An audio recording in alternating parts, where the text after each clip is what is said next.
Because I'm quite a small female and you're quite big, I'm going to place you in handcuffs because you're an unknown risk to me, okay?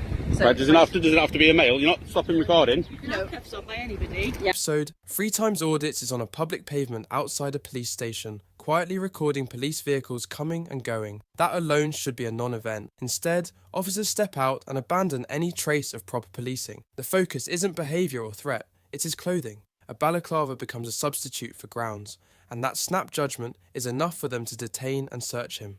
The irony is that this overreach doesn't end on the pavement. It later turns into a civil claim that costs the police money for doing exactly what they shouldn't have done. What is it you're filming today? Well, at the minute, them. Him? Just No, not him. The gatehouse. Oh, the gatehouse? Yeah, because I was just walking up and down taking pictures. Yeah. I was actually hoping to get a police car with the blue lights coming out. Yeah. I've got that now, but you spelt my shot anyway. Okay. And the gentleman come out and committed a Section 5 public order offence. Okay, what happened? He said I'm not allowed to film. Yeah. And I explained to him I'm on a public road, so I can film. Yeah. And he called me an effing idiot, and it's all on film. Right, okay. The gentleman in the... Yeah, he had a security coat on with a big beard. Right, okay. And you've got that on film? I have, yeah. Okay. What, are you wanting us to do anything about that? Were you planning on reporting it, or...? I've just reported it to you, haven't I? Right. At the moment, obviously, I'll deal with what you've just reported to me. Okay, yep. We'll take that into consideration. But we've had a report before anything of that has come through that there's been a male walking around with a balaclava on. Okay? It's not a balaclava. Okay, that's the report we've had. Okay, right. Because you are matching that description. Yep.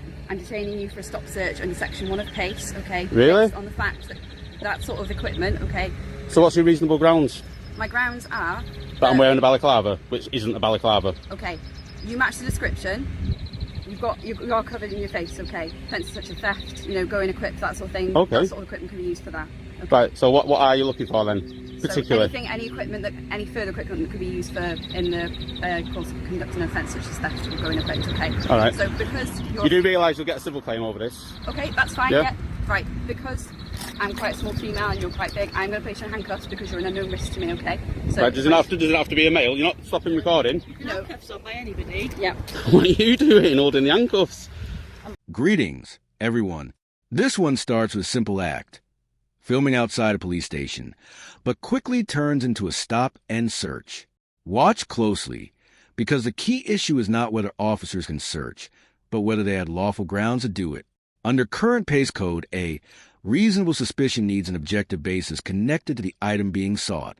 Like, subscribe, and comment with your view before we see how this develops.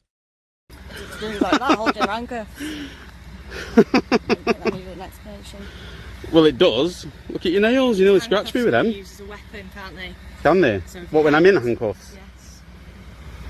I can assure you now I'm going to cooperate. I don't agree to the search and I don't consent to the search, I'll make that clear. You don't have to consent to it, okay? I've detained you in a Section 1 case, you don't have to agree to it. It's not a voluntary thing, okay? Right, will you want a copy of the stop search record? Yes, I will. Sorry, can you hold them for me while I just... Sorry.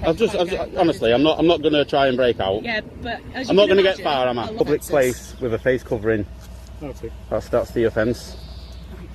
What's your name, sorry, just so I can... I don't give my name. Okay. So I need it to complete the form, and also if you want to process your complaint about the public order thing, I'll need your details anyway. Right. You can just call me FT. FT, okay. I'm going to need more than that if you want me to deal with that complaint. No. Because I can't deal with that. So you don't want to make a complaint about the Section 5 public order offence? Because you would need to give your details as a victim. Alright, so if there's a murder and the person's dead, how do they make a complaint? Do they give their name? I don't think so. That's quite a different situation. Is it? And we generally identify... Right, we're getting on with the search. We've got better things to do than stand here talking around to you muppets. You didn't have much better things to do because you were standing here filming, weren't you? You had the grounds to search, explain to you and everything. Well, yeah, apparently they're looking for, what is it you're looking for? Crowbars? That can be used in the Wow. Been detained in Section 1 of PACE, then PC 3096. I'm policing from here, this police station here, Fly Police Station. Congratulations. So, been offered a copy of the search record? I have been offered a copy of the search. You don't need my name for that. Disappears. Okay, so top cuff's going to come off first. Shouldn't have been put on really, should it? When you're detained for a search, it's the officer's choice whether to put you in handcuffs, but we are legally allowed to do so. We'll see.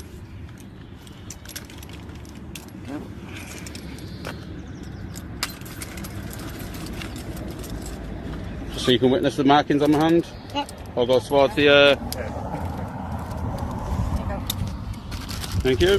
1, 2, 3, 4 police cars. 1, 2, 3, 4, 5, 6 police officers. We all constables. No detectives here, is there? No inspectors. Couldn't detect anything, could they?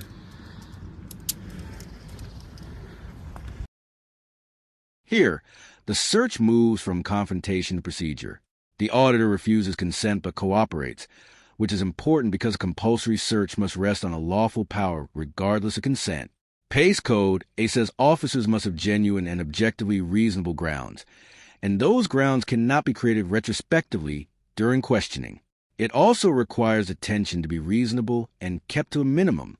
The search record and visible risk markings now become part of the story. What I might do later, I might film all these registrations in here as well. Alright. I'll probably just put them on the internet. What are you going to do that for? Because I like taking videos and putting them on the internet. People's registrations of the vehicle. It's not illegal though, is it? You can film wherever you want. Exactly. Why'd you wear the thin blue line badge then?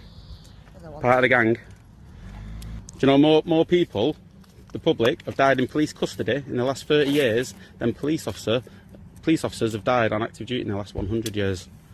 Where's your badge for that? Silence. Feel proud today. Done a good job today. Go home and tell the children. I advise you that your actions could be construed as hostile reconnaissance towards terrorism. What? I just said you've done a good job today. Police personal vehicles. Hostile. For the purpose of putting them on Terrorism. for whatever reason that might Oh, be. go on, keep digging that hole. It's hostile reconnaissance for terrorism offences. Hostile. If I was hostile reconnaissance, I wouldn't be overt, would I? No, I'd you be don't understand covert. what hostile reconnaissance means. It's all right. You're allowed to do reconnaissance. You're not If I wanted to, I could map all this ground. It could be construed as committing hostile reconnaissance for terrorism offences. I'm just Right. making you aware Right, of okay, that. let me make you aware of this. If you think I'm a terrorist, you should leave me alone and contact the anti-terrorism squad. Because if you thought I was a terrorist, you wouldn't all come up to me like this, would you? What I said was, your actions could be construed as hostile reconnaissance. I've had for enough of you now, terrorism off your pop. offences. Not talking to you anymore, talk rubbish. We can be here just as much as you can be here. Oh yeah, I know you can. But I can tell you to off your pop. Anybody filming? Yep. Yeah. Bodycam's on, yeah. Oh, you're supposed to tell me at the first available opportunity. Am I? As part of your policy. You don't even know your own policy. Oh, dear, dear, dear. Can you just inform him that if he swears at me again, I will press charges? You're watching too much American TV. You don't press charges. Alright, then I'll file a claim. You can make it. Do you want your coffee? Yes, I do. There you go. Right, he's having a word with him, okay? And we'll leave you to it.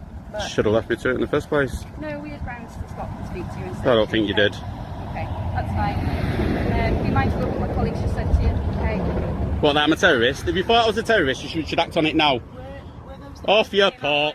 Off your pop. Off your pop. See you later. Right, so you stand here all day. Alright, cool. Yeah, see? Knew you'd leave first. I'll bid you. Wait, are you going to the shop to buy some polish for your boots?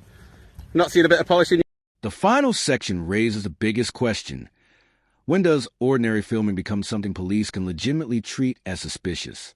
The officer invokes possible hostile reconnaissance and terrorism, but that is not itself a stop-and-search power. The footage shows no terrorism power being exercised.